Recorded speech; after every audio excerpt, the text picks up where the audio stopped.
Hi. Hello. There's somebody else that's on. Is that a student? I believe so. Yes. I hope I can see my purse in the background.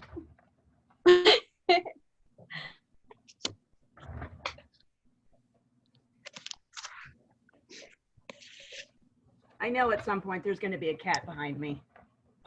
Oh, I think it should be fine. Because they like to lay in my camera equipment, and all my photo equipment's on the dining room table. Oh my God, I was supposed to get my hair colored finally on Saturday, and now they're not opening. No. I have so much gray hair, and I haven't had my hair cut in 4 months. Oh, wow. Well, how short do you usually get it? It's like 2 inches longer than it normally is. It's pretty short. Oh. Jamilette, I believe that's how you pronounce the name. Jamilette. Is Daniel coming to this one? Yes, I believe so. I know our Lenny will. Now I'm gonna put my phone on Do Not Disturb. Okay. It Same. doesn't make any noise. Can you hear us? Oh, I can hear you fine. No, the other person who's with us. Oh, I didn't know that you let anyone else in. Sorry. Oh no, you're okay. I guess it was me. Oh, she's connecting to audio now. Okay.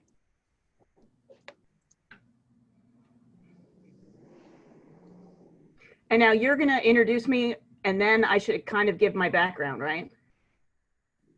Mm-hmm. Okay.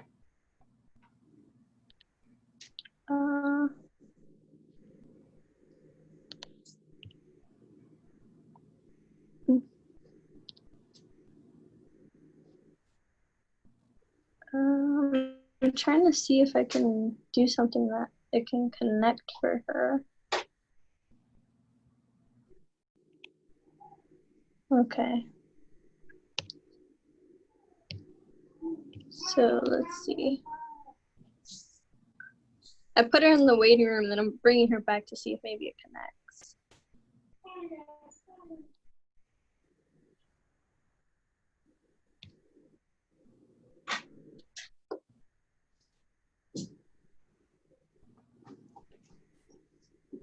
Can you hear us? I can hear you now. Okay, perfect. Hi. Hello. Oh no, you're okay. I like how you were early. You were the only one that was there. Okay, why I have Facebook. Hold on. Let me try to. I don't want Facebook to send me notifications during this. Okay. I don't know why it's doing it. I have all. Oh, I don't have it closed. That's why. Okay, now. How do you? Huh? I decided to be early because I have a terrible habit of being late. How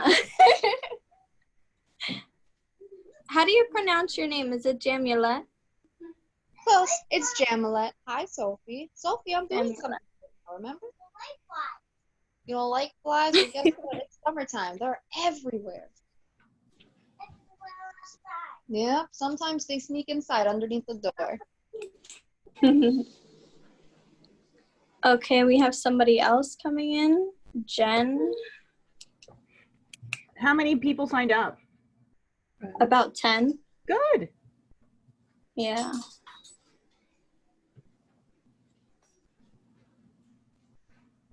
Can you hear us, Jen? Yeah, I can. Okay, perfect.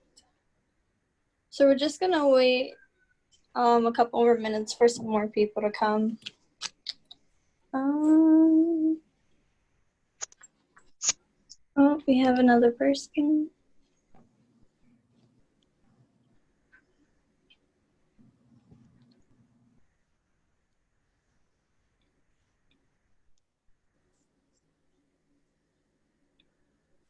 Hi, Jose. Hi, Jose. Yeah. Everybody. Afternoon. Hey Jen. Hey Jamalette. Nice to meet Hi. you. This stuff's a little weird through like the internet. I agree. I'm not used to doing this yet. They say it's the way of the future, you know? I Less. really hope that's not the truth. Yeah, I like the human to human interaction, Exactly. you know? I Person. agree. Mhm.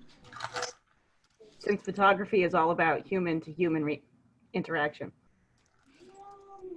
We have another person.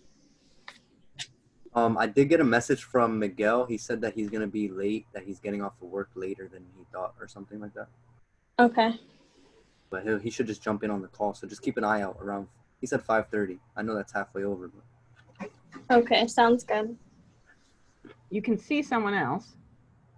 Yeah, they didn't or it's connecting their audio. what's up, Cyrus?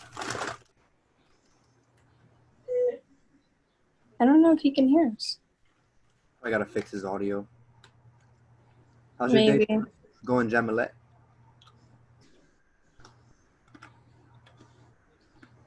So do you all know one another? I work with Val. I know about like 2 people on here. But Jose seems to know everyone. I'm just a friendly. Jose knows everyone.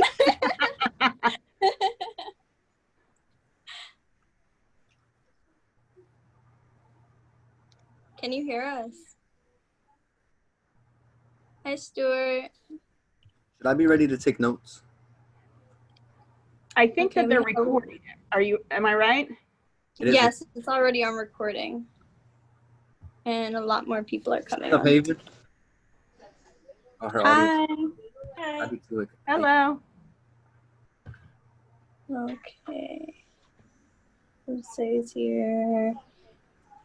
I'm sorry, it's a little. Oh, what just happened? Pass the sign-in sheet around. I'm suddenly the host.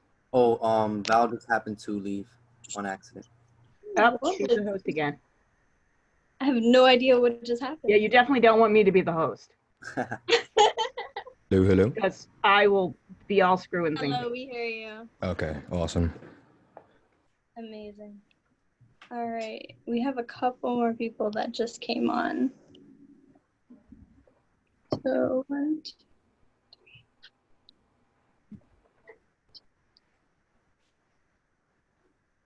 3. All right, I think that is everyone. I think we're just missing one more person. So, if everybody is okay with waiting like 2 more minutes. I have no problem as long as no one else does. Yeah. Yeah, that's fine. Objection. No, I'm just kidding. Figure it out. Okay, I think they just got on now. Meraliz.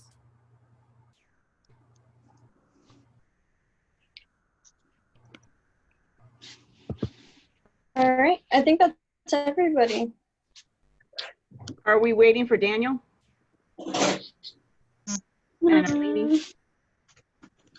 They should have been on before anyone.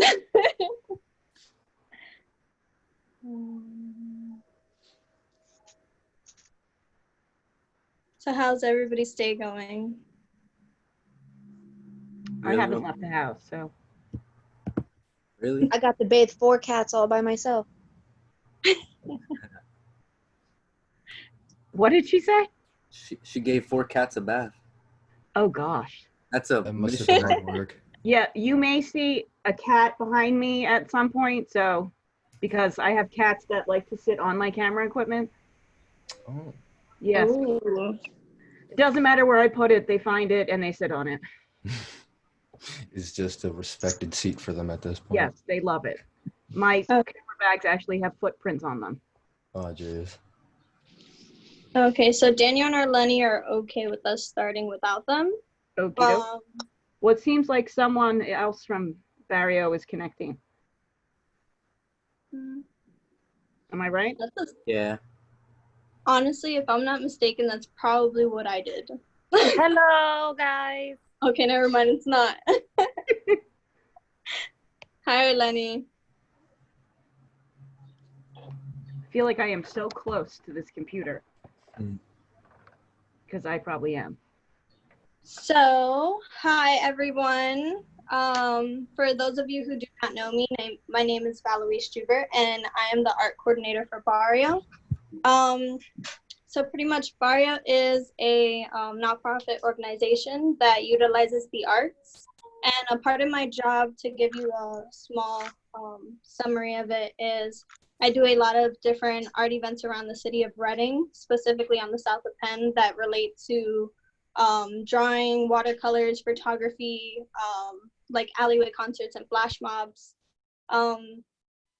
as well as many more other things that Barrio does. So one of my biggest programmings that I'm in charge of is the Ojos photography. And with that, it's I want to tell you guys kind of a little bit about it. And as we continue on, you can let me know if you're interested in doing this. So for the Ojos photography, what we're going to be doing today is just explaining the basics of photography and how to use the camera. And then afterwards, I will be giving you guys an option if you would like to join our project. So with the project, it's we lend you guys the cameras for a week, and if you do not have a camera, we will lend you one for the week, and then you would just like return it back afterwards. So you would document your life for a whole week based off of the quarantine or based off of things that you like, and kind of tell a story with the photos. So with that, afterwards we would meet privately, most likely one by one, and we would go over your photos and give you feedback on like what you could have done differently or what was really good about what you did and how you used the camera. And then from that we would, and then from that we would kind of have you guys pick your top 10 photos.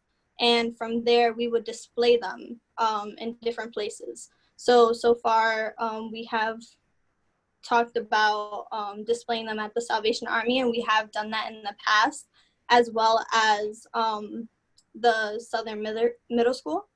So those are just some things that we're going to be doing today. And if you guys have any other questions after the whole video, then you can feel free to ask me or feel free to ask Susan. Susan is actually going to be teaching you guys the basics of photography and how to use the camera. So if Susan wants to introduce herself. Hi guys, my name is Susan Engstott. I also live in the city of Reading. I believe everyone else does here as well. Maybe some of you live close to me. I'm on South 15 and a half. I was a photographer at the Reading Eagle for 18 years. I left last June when the paper was sort of decimated and sold to a hedge fund. Prior to that, I lived in New York City. I grew up here though. I went to Wilson High School. When I was 18, I moved to New York and I went to college for motion picture production. And I never got formally taught photography. I was mainly taught all motion picture production. I taught myself, so it's very easy to teach yourself. It's just a lot of note taking and a lot of paying attention to what you're doing. So remember, I learned on film, so you guys are learning on digital, which is a lot easier. I lived up in New York for about 15 years. I worked as a freelance photographer up there, and then I came back here 2 days before 9/11 and got a job at the paper pretty much by October of that year. And I was there the whole time. So now basically I have a business and I have my own photography business. And I work here, I work in Philadelphia and Lancaster, all over. Any questions about my background? Where did you go to school for motion picture? Where? I went to CUNY. It's a city university of New York. Okay.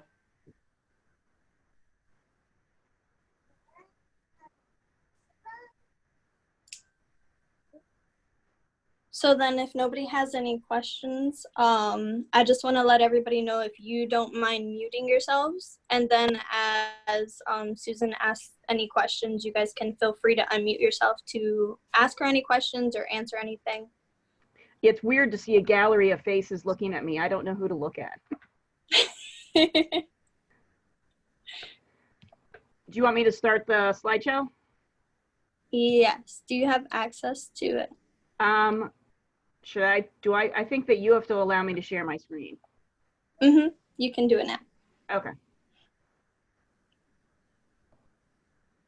Okay, so can you guys see me or no? Yes. Oh, you can see me because I can't see me. Okay, so I'm not getting any screen share. Me neither. I see you in particular, but I don't see any screen sharing now. okay, let me hold on. Maybe I have to. Do you see it now? Yes. There we Yeah, go. it's popping up now, yeah. Yeah, I had to press share my screen as well. That didn't happen the other day when we tested it out. Okay, now I can see everyone. Okay, so basically, I'm gonna explain the basics of photography, and Val wanted me to concentrate on portrait photography today. Although you may be documenting and doing something that's more photojournalism-like, we're gonna focus on portraits today. So, the basics of photography. There are three main basics in order to get a good picture. I did forget to add white balance to that, but for the recording, to avoid you guys tearing your hair out, you always want to set your camera to automatic white balance because it's very advanced setting your own white balance and it's just going to confuse you. The basics of getting a good shot with the camera, you're going to focus on your ISO, your aperture, and your shutter speed. And for this particular course and what you guys are going to do, every photo I show you has been taken with available light, meaning any light source that is around your subject. You will not be using a flash for any of the photos you take. You can't use your pop-up flash. It will ruin your photos and make everyone have red eyes. The cameras just aren't designed, the pop-up flashes, to do people any justice. So just so you're aware of that. So this photo was taken with all available light, but you can see they have fluorescent lights, which are horrible. And it's mostly all daylight that's coming in. It's at the I Am Able Core Fitness over in Wyomissing. Okay, so we're gonna start out talking about the ISO. Again, another picture that was taken outside with no flash or anything. The ISO is the camera sensitivity to light, which essentially it's the number. It can be 100, it can be 320, it can be 650. The camera that you guys are going to get goes all the way up to 25,000. You will never go up to 25,000 because your pictures will look absolutely horrible. You want to stick to the range between, if it's really, really bright outside, your camera could go as low as 60, or I think they may have L1, which was low 1, if it's really bright outside. I wouldn't go above a 3200 ISO on the cameras you guys are going to be issued, because after that, you're going to get a lot of pixelation. It's going to look bad. And I don't think any of you probably have access to a very advanced program that can smooth out the pixels. Unless it's a look that you're going for, which some people like that grainy look. So essentially, the more light you have, the lower the ISO is going to be. So let's say this picture was taken around 6:30 at night over at the Stonehouse. I was probably at a 400 ISO. So if you're shooting, let's say, inside now, you're probably going to be at a 3200 in order to get a shutter speed that's going to keep you from moving and your subject from moving, if that makes sense. So essentially, the higher your ISO, the less light you have surrounding your subject. The lower the ISO, the more light you have surrounding your subject. So again, you guys should probably focus, since there's very few cameras out there on the market that do low light photography really well, you should focus on taking your stuff between sunrise and sunset. Unless you have lights in your house. I'm not discouraging using an available lamp or getting creative with light in your house, because they can make really interesting portraits. However, try not to go above an ISO of 3200 for the sake of your photo. You still want it to look good. So hopefully that makes sense. I know I talk really fast, so if anyone wants me to slow down, raise your hand. No, we're good? No one raised their hand. So at the end of all of this, I'm going to show you a camera and show you how to set your ISO. And also, for the sake of the recording, just so you guys remember, you should be shooting on manual at all times. It's going to make it a lot harder for you, but you're going to learn a lot more.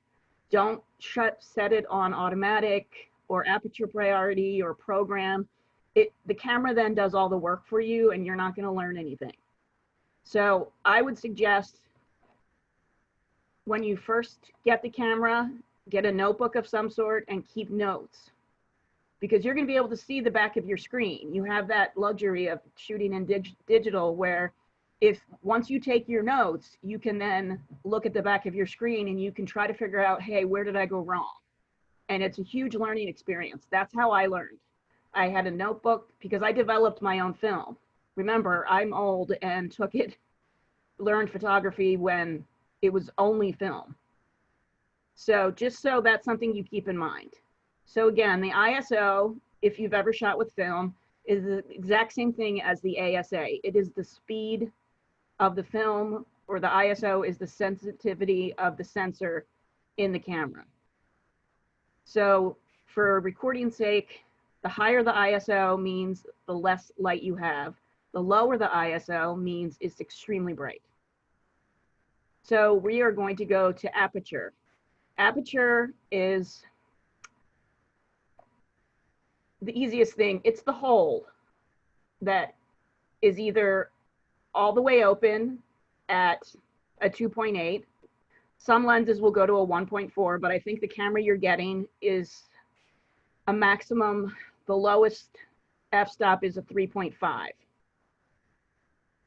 The highest f-stop could be an f16, which it means it's going to let in less light and more things are going to be in focus, if that makes any sense. This is a picture of, it looks like some sort of gull that I photographed when I was in London last year. And it was photographed at a 2.8, which you can see it's outside, there's a lot of light, and it will blur out the entire background. When taking portraits, you want to focus on your subject. So the lower your f-stop, the less amount of focus you're gonna have, depth of field. For a portrait, obviously you wanna focus on the person. Now, this was taken at probably 70 millimeters, because I remember the lens I had with me. This may confuse you further, but when you do your testing, you're gonna understand it.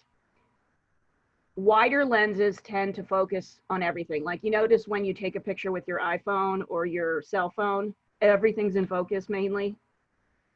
That's because it's a very wide lens. So it has just, the wider the lens, the more focus you're gonna have.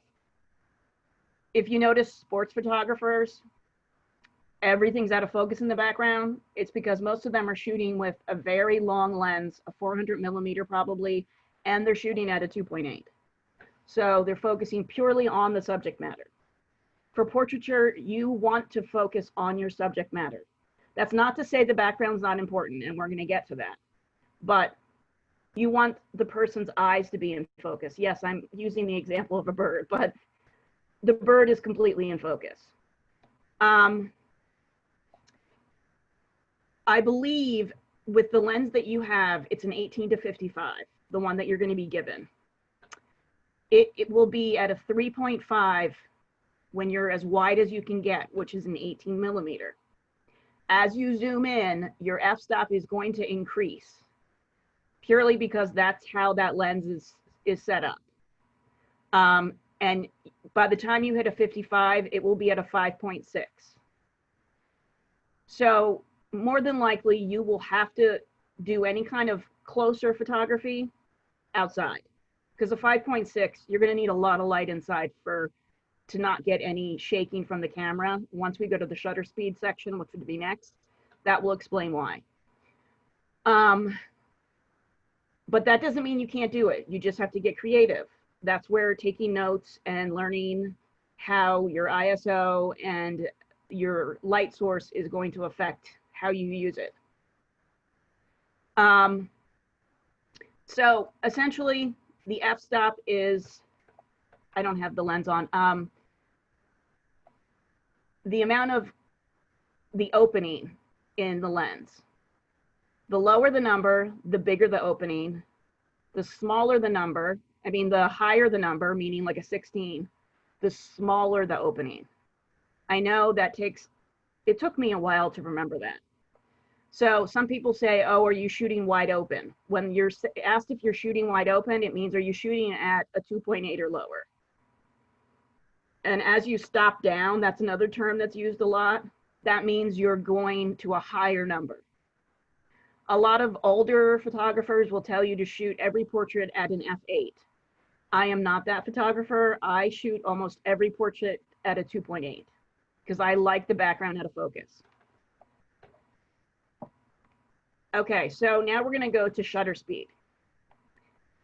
The shutter speed is the length of time that the shutter stays open to let light in.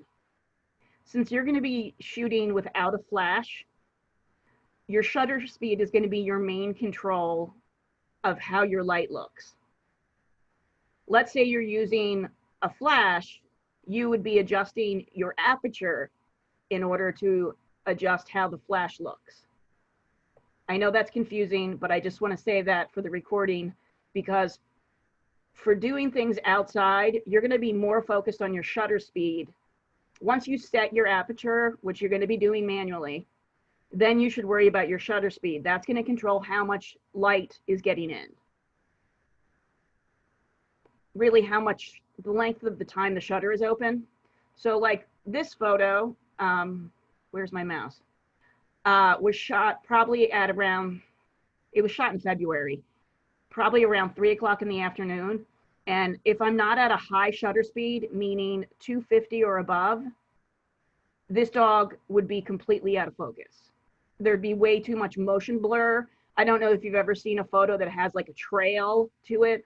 That means the camera is open, but the subject's moving too fast to stop the motion.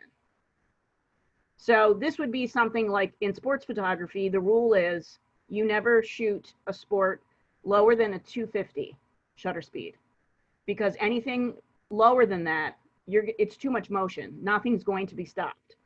Everything's going to be out of focus. It's just going to be one big blurry mess. Since you guys will probably do a lot outside during the day, definitely aim to shoot a little bit above a 250, because unless you've shot with it, like my camera is extremely heavy. It's big, it's heavy. And if you're used to shooting with a phone, because I'm assuming a lot of people, and it's an assumption of your generation, are very accustomed to shooting with an iPhone. It's very light. It's very easy to take a photo without blurring it because you don't have the heft of trying to keep something steady. It is hard to get used to at first because my camera probably weighs 4 or 5 pounds without a lens on it. So when you add a lens to it, it's much heavier. So unless you're really used to shooting, try to stick to a 250 or above. If you're inside and you can somehow prop it onto a table and still take a good portrait or a good photo without moving the camera, then I suggest at least experimenting with it. Because it can produce interesting results. But again, a lot of this is taking notes and being aware of how things look once you look at them and compare your notes of your f-stop, your shutter speed, your ISO, all of that. Once you take notes, it's going to really help explain a lot. Because for me, giving you this science, it's very hard to apply it unless you go out and you do it. So again, for this, this was an assignment for Berks County Living, the magazine that you see for Berks County, on this boy and his dog who catches Frisbees. So I am guessing I was probably at a 2,000th of a second at a 2.8. Otherwise, the dog was going so fast. So hopefully, again, that makes sense. That is your shutter speed, which you're going to be using a lot for portrait photography since you're not using a flash. And now we are going to talk a little bit about the camera that you're getting. You're getting a Nikon D3400, which is a pretty good camera. You're very lucky to be starting out on a camera with such quality. Again, it's an 18 to 55 millimeter lens. It is a 3.5 f-stop at 18. At a 55, you will be at a 5.6, which again, when you test it out, you're going to notice at a 5.6, more things are going to be in focus. So that's just something you have to keep in mind. This camera has what's called a DX sensor, which is a cropped sensor, meaning it's not a full frame. So an 18 isn't a true 18. I think it's more like a 24. It crops into the sensor. I cannot properly explain the science beyond why they did that, because I have full frame sensors. So just so you know, you see the DX there, meaning that this camera and this lens, if I put it on my camera, it may actually go to a crop sensor. Everything will be, don't be frustrated when you look at it and think, well, this is not an 18 and it's not showing up as an 18 when I look at the information. It's purely because the sensor is cropped, which makes it just a little bit, I think it takes off, an 18 turns into closer to a 25 or a 30, just so you guys are aware of that, which it could, for portrait purposes, it's going to make your 55 closer to a 70 or an 80, which could be really nice for you guys. Again, I looked it up. Your ISOs are 100 to 25,600. You should never, ever, for your sake, you should experiment at 25,000 just to see what it looks like. And you'll see that it is extremely noisy and extremely grainy. But that is, again, it's an artistic effect that some people like. I try to shoot always below a 4,000. And I have a low light camera that I can go up to 10,000 easily, but then I have to manipulate the pixels in post-production.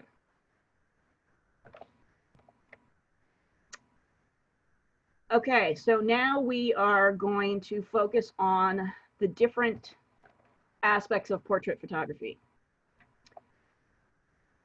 These are the different bullet subjects we're going to talk about. This photo is all about location. This was an assignment for the Reading Eagle, and I had to illustrate the fact that he is a Reading boxer. Now, when everyone thinks of Reading, they think of the pagoda. So we met at the pagoda, and this was the shot. So everyone, this is where location becomes so important in the photo. Now, you can see that I was shooting it pretty wide, because you notice he's in focus, but most of this is also in focus. So even if I was at a 2.8, I'm wide open. So when you're wide open at a lens, the lower the millimeter of the lens, the more you're going to get in focus. Hopefully that makes sense. I use the sun as a light. You can see it's coming in from the side here. it's hard to use that. So that's something that you're going to have to really practice with, because he's squinting a little bit, and we kind of really don't want that. But anyway, so again, this photo is to explain the fact that location is so important to a portrait. If you're getting an assignment from someone, you want to be able to say that this location represents the person in the portrait, and it says something. Hopefully that makes sense. Okay, and this is where, this was a headshot for, she is the director of BCTV. So she asked me to take her headshot. So the location does not matter in this instance. It's a headshot. You want to focus purely on your subject. I shot it in front of, this was, again, this is all available light. This was a window, and this is at the Goggle Works in one of the hallways, and I used the brick wall as the background. And I'm shooting at a 2.8. I am zoomed in, which makes the background more out of focus. And the focus is, her eyes should be well lit, and they should be in sharp, sharp focus. Because you notice her hair's a little bit out of focus here, her collar, whoops, her collar's out of focus. It doesn't matter. You want to focus on her face because it's a headshot. So this is really when it's important to focus on the subject and make sure the eyes are in very critical focus. They're well lit. These are called catch lights. And you're going to have that when you have a nice diffused light source coming in. But that is something that is way far down the line for you guys. So this is when I encourage you, if someone says, hey, can you take my headshot? You want a very, it doesn't mean the background has to be boring. It just has to be something that can be completely blurred out, but maybe still a little interesting and have some texture. Like this has a little bit of flex. It's old brick. And you see how starting here, she's completely out of focus. Again, totally fine, because it's a headshot. The person, when you look at this photo, you immediately look at her face. I have a quick question. Okay. In regards to this picture specifically, Okay. when it comes to like the lighting here, are you usually putting the light in front of I'm assuming the subject, or do you put it, well, given the fact that there's no lights in the background, I'm assuming there isn't any lights in the back for her. Yeah, this is purely her, okay. If I remember this, the light is coming in from her right shoulder. You see how it's a little bit darker over here? Can you see? Well, I should use where it's a little bit darker. It's very slightly, because I've retouched this photo. It's slightly darker over here, so the light is coming in from her right. She's standing next to a window at probably, this was in the summer, probably 7 o'clock at night, where the sun is very low, so the light is very diffused, and it's not harsh sunlight. What it's called is ambient light, meaning you're using the existing light, but it's not artificial light. This is called a daylight photo. I mean, you're using, like, I'm pretty sure I turned off all the lights in the hallway, because then you get light that's all the same color temperature. You're going to get to notice this that's why I say use automatic white balance, because every light has a different temperature to it. Daylight and flash are rated the same. But if a light was on, let's say a light in your house, they used to always be tungsten rated, but now that some of them are the twisty curly ones, they could be fluorescent rated. Fluorescent light makes you look green. Tungsten, which is a normal light bulb, if you would, let's say there's a light behind her that was a tungsten rated light bulb, which is just a regular normal light bulb, and I used the white balance purely called daylight on your camera, there would be a big orange glow back here, which you don't want that. So you don't always have the light coming at the person, the main light. But in this instance it was. A lot of the times, like, just to explain this really quick, you notice the main light's behind her. the sun, see where the highlights are in her hair? I do a lot of portraits at night, not at night, at dusk. It's called magic hour, which is really magic, like 25 to 40 minutes, where the sun is low. It's not going to flare into your lens, but it gives the back of the person a nice highlight. And then the light coming at them, it's daylight, is very soft, and it doesn't produce any kind of harsh shadows. But there's a very limited amount of time that this light is available each day. It's usually, you can usually start an hour or two before sunset, and like or you can do it at sunrise. You can have this kind of nice light. The sun is low. It's at the horizon. The higher the sun gets, the worse the outdoor light will get, unless you go into the shade. Does that make sense? It's something you really have to try out. It's okay. So now we are going to focus on the background and the foreground. This was like I was telling Cyrus just now, this was again at the magic hour where the sun was behind them. So you have no bright sunlight making them squint. This is my nieces, by the way. And the focus of this slide particularly is that you are very conscious of what is in the background and the foreground of the photo.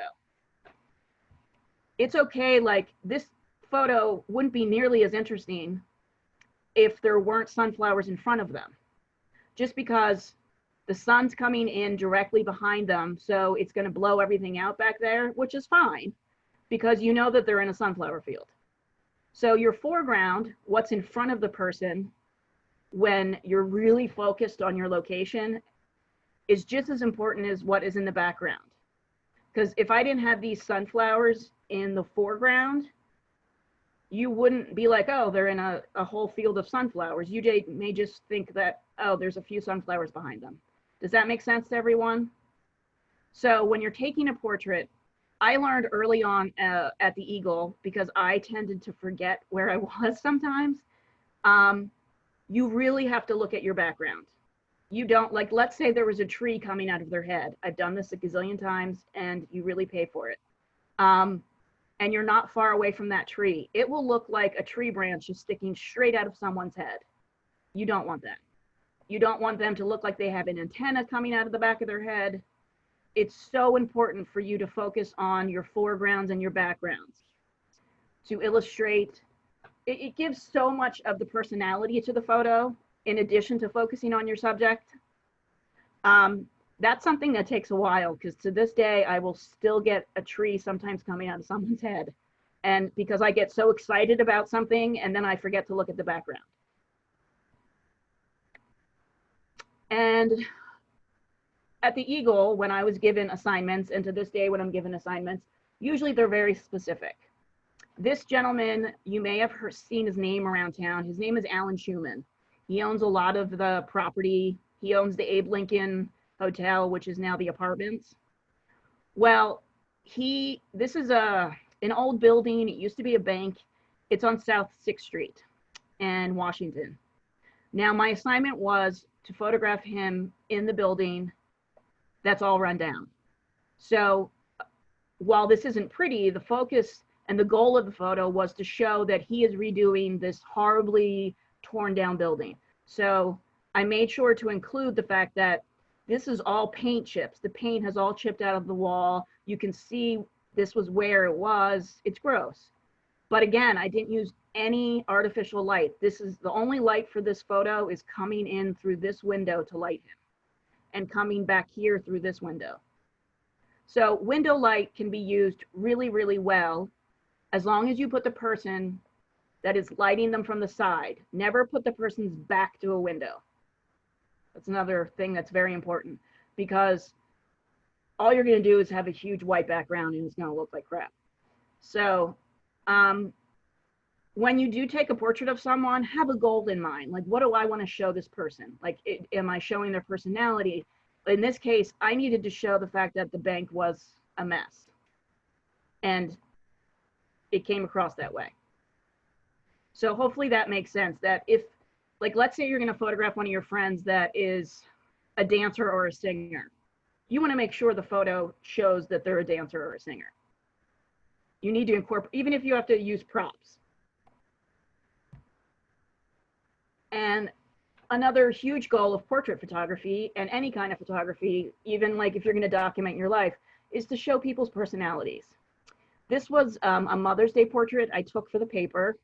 It was a family out for a stroll, and I asked them if I could take their photo. It was on North 5th Street. Not every, people don't always have to look at the camera in order to capture their personality. You know what I'm saying? Like she adopted these 3 children. You can see how proud she is. You can see how happy she is. He refused to smile, which that's okay. That's who he is. I don't know, maybe you guys, this kid would be much older than you guys now. I know he went to Reading High. You know what I'm saying? Like each person has a different expression, and it's okay. You don't have to encourage everyone to smile. Like that's what makes a photo interesting. Unless, of course, let's go back to it, a headshot. You want the person to look good. You don't want them to scowl at you like this. So that's where a lot of the photos that win awards for personality, because there actually is in a lot of newspaper contests, a personality portrait category where you really capture the essence of the person. So that's something that's also very, very important, at least for me, is to capture who the person is.